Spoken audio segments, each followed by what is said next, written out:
올 한 해 여러분의 삶은 어떠하셨습니까? 요즘 들어서 우리가 뉴스에서나 가장 많이 듣는 말이 이런 말을 많이 듣는 것 같아요. 한 번도라는 말과 사상 최대라는 말을 뉴스를 듣다 보면 문연듯이 이렇게 잘 듣게 됩니다. 한 번도라는 말은 무슨 말이죠? 우리가 코로나로 인해서 한 번도 경험하지 못했던 일들을 만나게 됐다라는 소식이 들려올 때가 있고, 사상 최대라는 말은 지금까지의 통계를 벗어나게 되는 여러 가지 어려움과 경제적 위기를 만나게 되었다라는 소식을 들을 때가 있습니다. 금방 끝날 것만 같던 코로나도요, 이제는 위드 코로나라고 얘기하죠. 코로나와 함께 살아가는 시대를 우리가 살고 있어요. 근데 코로나가 무조건 우리의 삶에 고통과 어려움만을 주는 것은 아니었습니다. 코로나로 인해서 우리의 삶에 당연하게 여기고 살았던 것들, 이전에는 내가 가지고 있었던 것들이, 내가 누리고 있던 것들이, 당연하다고 생각했던 것들이 이 코로나의 시대를 통해서 그런 것들은 당연한 것이 아니었구나, 내가 누릴 수 있었기에 누렸던 것이 아니었구나라는 것을 깨닫게 되는, 감사를 깨닫게 되는 그런 순간들도 있다라는 것입니다.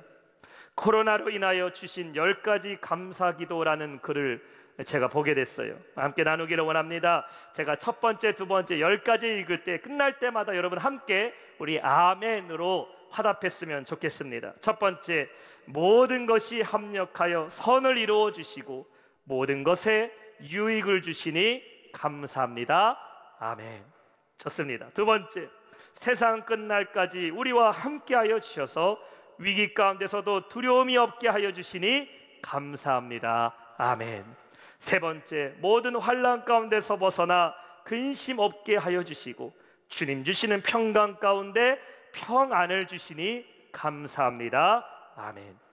네 번째, 모든 역경 가운데서도 초자연적인 영적 기쁨과 내 영혼의 만족함을 주시니 감사합니다.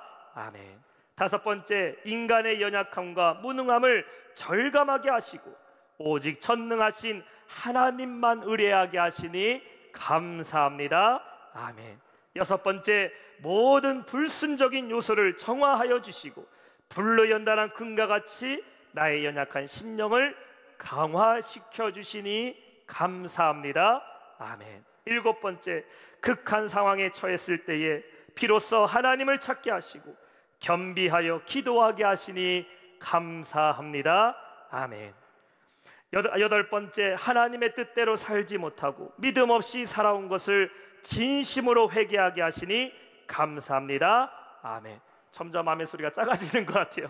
자, 두 번 남았어요. 아홉 번째, 거리두기를 통해 세속과 인본주의를 멀리하게 하시고 하나님께 더 가까이 하는 기회를 주시니 감사합니다.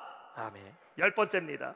이제 다시 오실 주님을 기대하고 천국을 사모하게 하시니 감사합니다. 아멘. 아멘. 모든 사람들이요, 코로나로 인해서 어려운 시기를 보내고 있다 하지만 우리 믿음의 사람들은 이 코로나 속에서도 하나님께 충분히 감사할 수 있는 사람들임을 믿으시기 바랍니다. 왜냐하면 하나님께서 우리에게 언제나 좋은 것을 주시고 선한 일을 행하시는 하나님이시기 때문입니다. 그래서 데살로니가전서 5장 18절은 말씀하고 있어요. 범사에 감사하라. 이것이 그리스도 예수 안에서 너희에게 향하신 하나님의 뜻이니라. 우리의 삶의 어떤 순간에서도 하나님께 감사할 수 있는 것, 이것이 바로 믿음 있는 성도의 모습인 줄로 믿습니다. 오늘 본문의 말씀은 황폐한 이스라엘 백성들에게 하나님께서 다시금 회복을 약속하시는 말씀입니다. 본문의 말씀을 제가 다시 한번 읽어보겠습니다. 예레미야서 33장 10절과 11절 말씀입니다. 여호와께서 이와 같이 말씀하시느니라. 너희가 가르쳐 말하기를 황폐하여 사람도 없고 짐승도 없다 하던 여기 곧 황폐하여 사람도 없고 주민도 없고 짐승도 없던 유다 성읍들과 예루살렘 거리에서 즐거워하는 소리, 기뻐하는 소리, 신랑의 소리, 신부의 소리와 및 만군의 여호와께 감사하라. 여호와는 선하시니 그 인자하심이 영원하다 하는 소리와 여호와의 성전에서 감사제를 드리는 자들의 소리가 다시 들리리니 이는 내가 이 땅에 포로들을 돌려보내어 지난 날처럼 되게 하실 것임이라. 여호와의 말씀이니라. 아멘. 신앙생활을 좀 하신 분들이라면요, 당신이 가장 좋아하는 말씀 구절이 뭐냐고 물어본다면은 좋아하는 말씀 구절 중에 분명히 이 말씀은 다 들어가 있을 겁니다. 예레미야서 33장의 말씀입니다. 어떤 말씀 여러분 가장 좋아하실까요? 예레미야서 33장 중에 3절 말씀 아마 한 번쯤은 다 들어보셨을 겁니다. 너는 내게 부르짖으라 내가 내게 응답하겠고 내가 알지 못하는 크고 은밀한 일을 내게 보이리라. 그래서 이런 말도 있어요.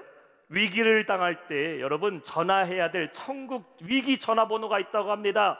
그 전화번호 알고 계세요? 위기를 만날 때 하나님께 연락드리는 천국의 위기 전화번호, 그 번호 알려드릴게요. 국번 없이 333을 누르시면 됩니다.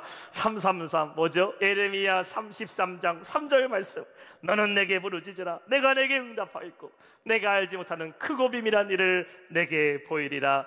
여러분 위기 가운데 하나님께 부르짖으면 하나님께서 우리에게 큰 일을 행하실 줄 믿습니다. 자, 그렇다면 우리가 생각해야 될 것은 하나님이 베푸시는 크고 비밀한 일은 과연 무엇이냐라는 것입니다. 우리의 삶이 잘 되는 것일까요? 위기 중에 하나님께 기도하면 우리의 모든 문제가 다 그냥 사라져버리는 것입니까? 아닙니다. 예레미야 33장 3절에 대한 그 해답은 오늘 우리가 읽은 10절과 11절에 말씀하고 계셔요. 하나님께서 행하시는 놀라운 일은 무엇일까? 바로 우리의 입술에서 감사의 소리를 회복해 하심을 믿으시기 바랍니다. 위기와 문제와 어려움을 만날 때에 우리 안에서 가장 먼저 잃어버리는 소리가 무엇입니까? 그것은 바로 감사의 소리를 가장 먼저 잃어버리게 돼요. 불평이 생기게 되고 원망이 생기게 되고 그 걱정과 근심의 소리가 가득 차게 됩니다. 그렇다면은 아무리 여러분의 삶의 문제가 해결됐다 하더라도 감사하지 못하고 있다면은 그거 여러분 해결된 게 아닙니다. 참된 회복은 무엇일까요? 바로 나의 입에서 감사의 소리가 회복돼야 될 줄로 믿습니다. 많이 가진 사람이든지 간에 적게 가진 사람이든지 간에 결과가 중요한 게 아니에요. 내가 얼마나 감사하며 살아가고 있는가가 훨씬 더 중요하다는 것입니다. 오늘 하루 먹을 한 끼의 식사가 있어도 하나님 나에게 오늘 이 한 끼의 음식 주신 거 감사합니다라고 말하며 살아가는 사람이 있는가 하면은 창고에 먹을 것을 가득 채워놓고 있으면서도 그의 입에는 불평과 근심하는 사람이 있어요. 여러분이 어떤 상황 가운데 있든지 간에 감사하는 성도가 되어야 될 줄로 믿습니다. 오늘 추수감사절 예배를 드리는 여러분의 입술에 참된 감사의 고백이 회복돼야 돼요. 그렇다면 어떻게 감사의 소리가 회복될 수 있을까요? 오늘 말씀의 첫 번째는 하나님의 음성을 듣고 감사하라입니다. 여러분 똑같은 상황이 있어도요 그것을 바라보는 사람의 눈은 각각 다릅니다. 여기 물컵이 하나가 있어요. 자, 이 컵에 물이 반이 담겨져 있음인데요 사람의 생각이 두 개로 나눠지게 되죠. 물컵에 물이 반이 담겨져 있을 때에 어떤 사람은 이렇게 말합니다. 물컵에 물이 반이나 남겨져 있대 라고 말하는 사람이 있는가 하면요 반대로 어떤 사람은 이렇게 얘기할 수 있겠죠. 물컵에 물이 반밖에 남아있지 않다라고 말하기도 합니다. 잘 이해가 되시지 않는다고요? 이렇게 한번 얘기해 보죠. 여러분 라면 좋아하시죠? 라면. 질문할게요. 여러분은 라면 한 봉지가요 1인분이라고 생각하십니까? 아니면 약간 부족하다고 생각하십니까? 웃으시는 분들은 약간 부족하다 생각하실 것 같아요. 항상 라면을 끓일 때마다 고민하게 됩니다. 라면 하나만 끓일까? 하나 반을 끓일까? 왜냐하면 하나만 끓이면요 약간 부족해 보여요. 그렇다고 두 개 끓이자니 부담이 됩니다. 이 사람의 마음에도요 라면 한 봉지 갖고서요 마음이 바뀐다라는 것이에요. 충분하다 생각하는 사람이 있는가 하면은 약간 부족하다라고 생각하는 사람이 있어요. 아무튼 그래서 저는 라면 하나 끓이는데 한 젓가락 하자고 얘기하는 사람이 가장 믿습니다. 왜냐하면 라면 하나는 내가 먹기에도 그렇게 만족하지 않기 때문이죠. 오늘 본문의 10절에 말씀하고 있어요. 여호와께서 이와 같이 말씀하시니라. 너희가 가리켜 말하기를 황폐하여 사람도 없고 짐승도 없다 하던 여기 곧 황폐하여 사람도 없고 주민도 없고 짐승도 없던 유다 성읍들과, 이 무슨 말일까요?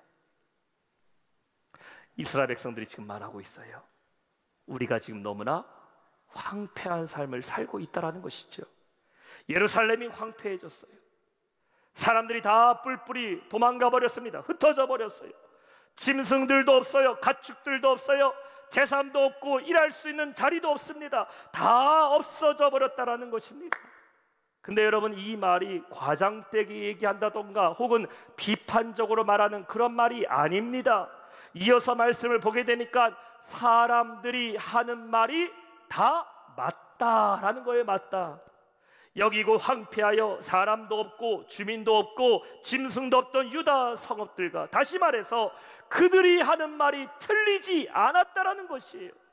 사람들이 하는 말이 현실이고 바로 지금 예루살렘의 모습 그대로라는 것입니다. 근데 이 말은 누가 하는 말일까요? 세상이 하는 소리죠. 세상의 소리. 이러한 세상이 하는 사람들의 말을 듣게 되면은 절대로 우리는 감사할 수가 없어요. 세상은 언제나 사실을 중요하게 여깁니다. 통제를 따르게 됩니다. 현실을 보라고 말해요. 그리고 마치 현실을 읽을 수 있는 사람이 성경지명 갖고 있는 사람처럼 얘기를 합니다. 근데 오늘 주님은 우리에게 말씀하고 있어요. 누구의 말을 들으라? 사람의 말을 듣는 것이 아니라 여호와 하나님의 음성을 들어야 될 줄로 믿습니다. 사람들의 말을 너무 깊게 듣다 보면요, 하나님의 음성을 들을 수가 없어요. 현실의 문제를 자꾸 들여다보고 있으면 우린 절대로 하나님께 감사할 수가 없다라는 겁니다. 시편 42편 3절 말씀 볼까요? 사람들이 종일 내게 하는 말이 내 하나님이 어디 있느냐 하오니 내 눈물이 취하로 내 음식이 되었도다. 다윗에게 사람들이 말합니다. 하나님 어디 갔냐? 내 하나님이 어디 계시냐? 왜 하나님은 너를 도와주시지 않고 있느냐? 다윗 스스로 볼 때에도 하나님이 안 계신 것 같아요. 하나님이 내 기도를 들어주시지 않는 것 같습니다. 내 처한 상황을 보니까 하나님이 함께하는 사람 같아 보이지가 않습니다. 그렇게 되니 어떻게 돼요? 눈물이 취하로 내 음식이 되어서 깊은 절망에 빠지게 되었다라는 것이에요. 근데 5절의 말씀을 한번 보세요. 우리 한번 한 목소리 볼까요? 시편 5절 말씀입니다. 시작. 내 영혼아 내가 어찌하여 낙심하며 어찌하여 내 속에서 불안해하는가? 너는 하나님께 소망을 두라. 그가 나타나 도우심으로 말미암아 내가 여전히 찬송하리로다. 할렐루야. 사람들이 하는 말 듣지 말고 누구에게 소망을 두라?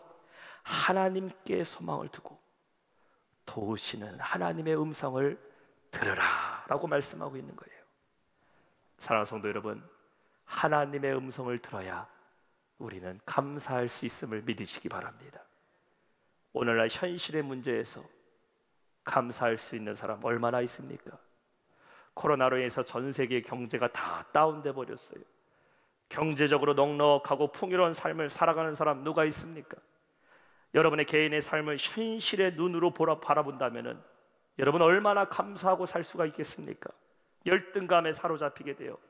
현실의 눈으로 바라본다면 패배감에 사로잡히게 됩니다. 여러분 거울을 가까이 들여다보신 적 있으세요? 거울을 멀리서 두고서요 내 모습을 보면요 그래도 볼만합니다. 잡티가 보이지가 않아요. 근데 손거울 딱 들고서요 여러분 얼굴을 가까이 한번 들여다보세요.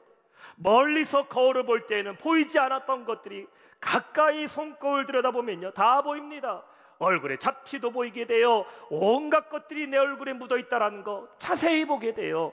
어떤 광고를 보게 되니까요 현미경으로 우리의 손을 이렇게 들여다보는 광고를 본 적이 있어요. 아, 사람들의 손을요 현미경으로 들여다보니까 우리의 손이 얼마나 더러운지, 이 손에 온갖 세균들 안 좋은 것들이 현미경으로 보니까요 다 보입니다.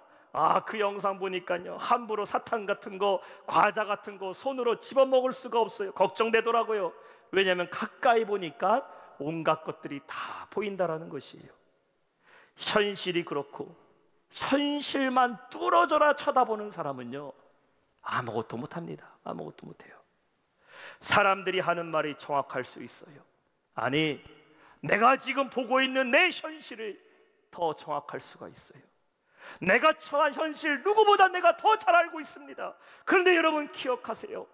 나보다 나를 더 잘 알고 계시는 분이 있으시니 그분이 누구예요?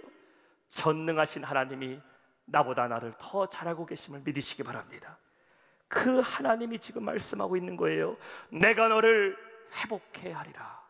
내가 다시 감사의 소리가 들리게 하리라.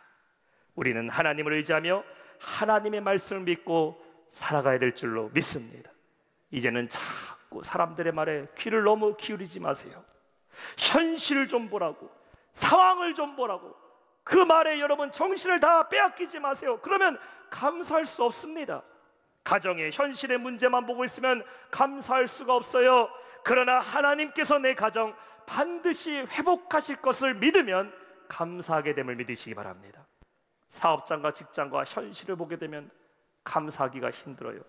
그러나 하나님께서 먹이시고 하나님께서 이 모든 것 다 운영하실 것을 믿고 바라보면 감사하게 됨을 믿으시기 바랍니다. 여러분의 자녀 인간적인 눈으로 보면요, 모자라는 것들이 왜 없겠습니까? 기대에 못 미치는 것도 있지요. 그러나 믿음의 눈으로 여러분 옆에 있는 자녀를 바라보세요.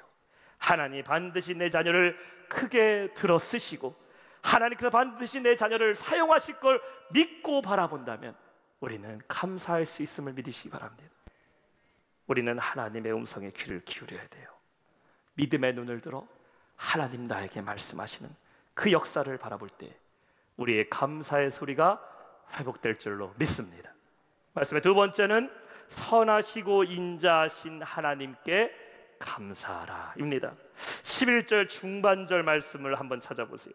여호와는 선하시니 그 인자하심이 영원하다 하는 소리와, 시편에서 다윗이 하나님을 찬양할 때 가장 많이 쓰는 문장이 있습니다.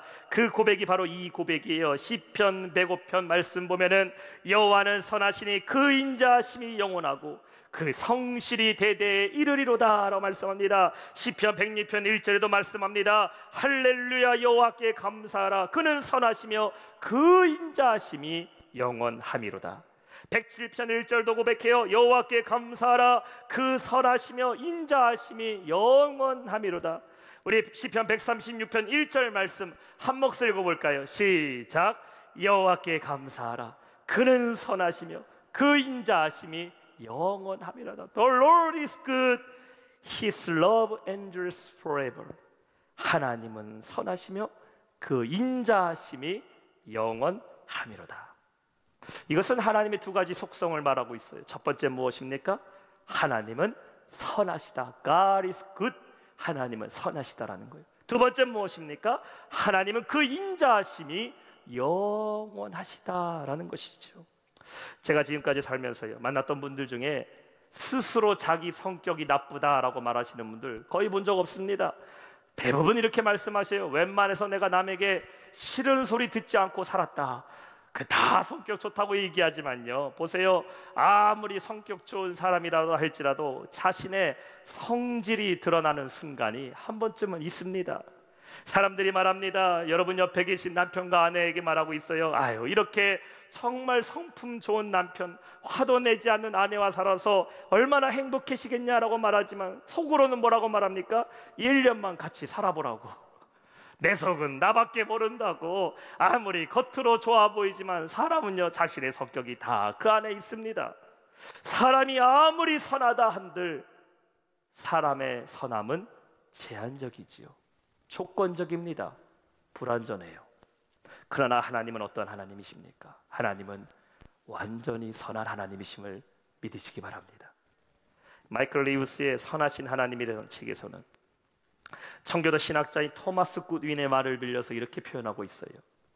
하나님은 다른 모든 좋은 것들로 우리에게 복을 주실 뿐 아니라 무엇보다도 자기 자신과 자신의 행복을 나누어 주신다.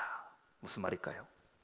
하나님 우리에게 모든 좋은 것을 베풀어 주시는 것과 플러스 알파로 동시에 자기 자신도 우리에게 내어주시고 하나님이 행복하시는 그 하나님의 행복조차도 우리에게 나눠주시는 분이시라는 것이에요.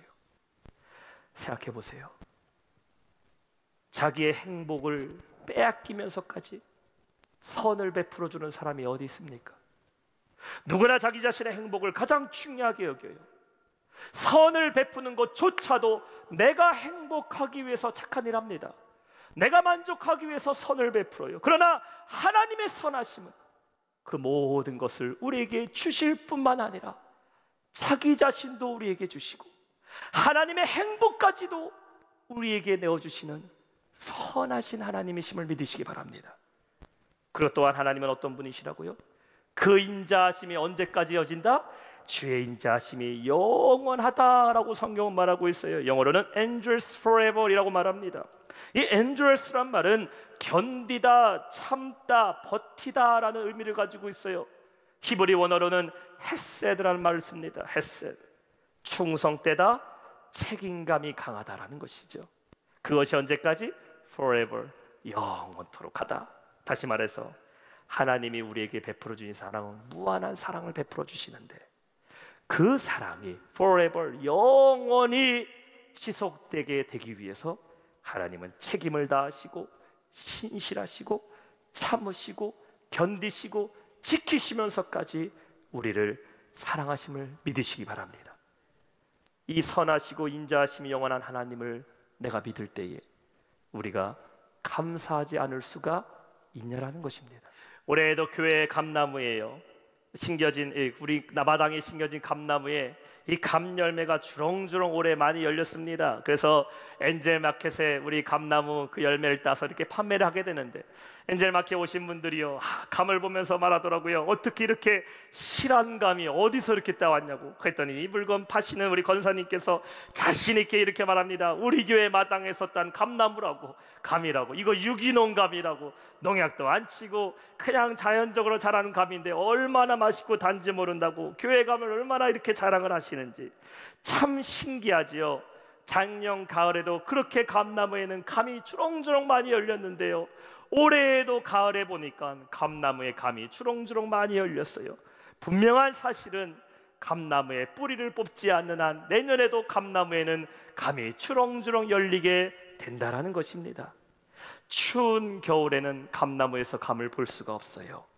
새싹이 돋아나는 봄철이 지나고 무더운 여름철을 견디게 되면은 가을이 되면은 어느새 자랐는지도 모르게 빨간 감들이 주렁주렁 나무에 맺혀지게 된다는 것이에요. 여러분, 이것은 다시 열매를 맺게 하시는 때를 따라 돕는 하나님의 은혜임을 믿으시기 바랍니다. 전도서의 기자는 이 은혜를 이렇게 고백하고 있어요. 전도서 3장 11절에 말씀합니다. 하나님이 모든 것을 지으시되 때를 따라 아름답게 하셨고 또 사람들에게는 영원을 사모하는 마음을 주셨느니라. 사랑하는 성도 여러분, 하나님은 반드시 때를 따라 다시 살아나는 은혜를 베풀어 주심을 믿으시기 바랍니다. 우리는 그 때를 바라보며 오늘 감사해야 된다는 것이에요. 지금 이스라엘 백성들이 고난의 시간을 보내고 있어요. 황폐한 시간을 살아가게 됩니다. 근데 하나님께서 그들에게 지금 약속하고 계신 거예요. 다시 즐거워하는 소리가 들리는 날이 올 것이다. 다시 너희가 기뻐하는 그 날이 오게 될 것이다. 다시 감사하는 소리가 들리는 날이 오리라. 내가 그때 너희를 회복시키리라. 이 약속은 동일하게 오늘 여러분에게 주시는 하나님의 음성임을 믿으시기 바랍니다. 하나님은 다시 우리에게 은혜를 베풀어 주시고 다시 기쁨을 주시는 날을 베풀어 주심을 믿으시기 바랍니다. 도널드 맥컬로우는 그의 책 거침없는 은혜라는 책에서 이렇게 말합니다. 하나님의 은혜는 공평하지 않다. 아니, 어떻게 하나님의 은혜가 공평하지 않을 수 있겠습니까? 근데 그가 말하는 것은 무엇일까요? 하나님의 은혜를 얻기 위해서는 때를 따라 베풀어 주시는 그 은혜를 바라보면서 끝까지 인내하고 끝까지 감사해서 그 은혜를 구해야 된다는 것이에요. 때로는 고난을 만날다 할지라도 하나님 반드시 나에게 때를 따라 은혜를 베풀어 주실 것을 믿고 감사하는 자에게는 하나님 반드시 다시 그에게 은혜를 베풀어 주심을 믿으시기 바랍니다. 오늘 우리가 드리는 추수감사절 예배, 오늘 이 예배는 우리가 다시 감사의 소리가 들리는 날이 되어야 될 줄로 믿습니다. 하나님께서는 반드시 때가 되면 여러분에게 감사의 복된 소리가 넘치게 하실 거예요. 날마다 감사의 소리를 높이는 우리 모든 영락의 성도 되시기를 주님의 이름으로 축원합니다. 말씀을 맺겠습니다. 여러분, 지금 누구의 소리에 가장 귀를 기울이고 계세요?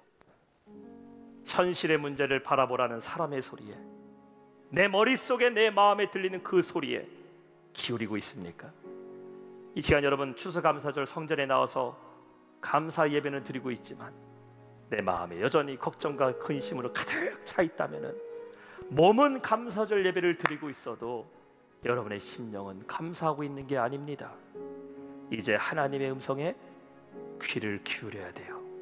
하나님 반드시 우리를 회복시켜 주시고 더 큰 감사로 채워주실 줄 믿습니다. 오늘 본문에 두 번이나 강조하고 있어요. 여호와가 이와 같이 말씀하시니라. 여호와의 말씀이니라.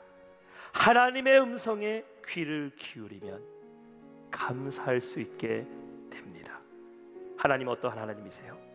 선하고 인자하심이 영원한 하나님이라고 약속하셨어요. 변치 않고 나에게 은혜를 베풀어 주시는 그 하나님, 헤세드의 은혜로 우리를 책임지시고 우리의 삶을 인도하시는 그 하나님을 신뢰하시기를 바랍니다. 그러면 우리는 오늘날의 삶 속에서도 감사할 수가 있는 거예요. 왜냐하면 하나님은 여전히 나의 하나님이시고 하나님은 지금도 여러분을 위해 일하고 계시는 하나님이심을 믿으시기 바랍니다. 그 하나님이 우리에게 다시 회복시켜 주실 줄 믿습니다. 분명한 것은요, 가을이 오면 열매가 맺어진다라는 것이에요. 하나님은 철을 따라 베풀어 주시는, 때를 따라 주시는 그 은혜를 주심을 믿으시기 바랍니다. 내가 감사하지 못하는 것은 아직 철이 들지 않았다는 것이에요. 그러나 인내하고 때를 기다리는 자, 하나님 반드시 여러분을 다시 회복시켜 주실 줄 믿습니다. 그러면 감사의 소리가 들리는 날이 올 거예요. 오늘 감사하세요. 그래야 우리는 내일도 감사할 수 있는 겁니다. 따라합시다. 오늘 감사합시다. 그러면 내일도 감사한다. 그래요. 오늘 감사하세요. 그럼 하나님 반드시 감사의 소리가 들리는 그날을 맞이하게 하실 겁니다. 날마다 베풀어 주시는 그 은혜로 살아가는 우리 모든 영락의 성도 되시기를 주님의 이름으로 축원합니다.